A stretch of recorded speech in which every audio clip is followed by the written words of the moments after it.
Полюбуйтесь, что завод творит.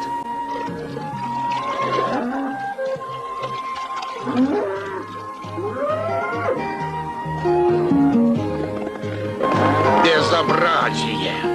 Так дальше не пойдет. Вы директор завода.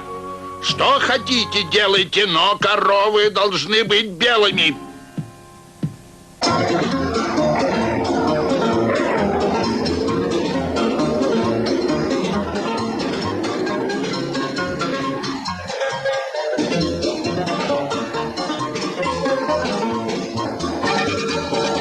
Владимир Петрович, докладывает директор химического завода.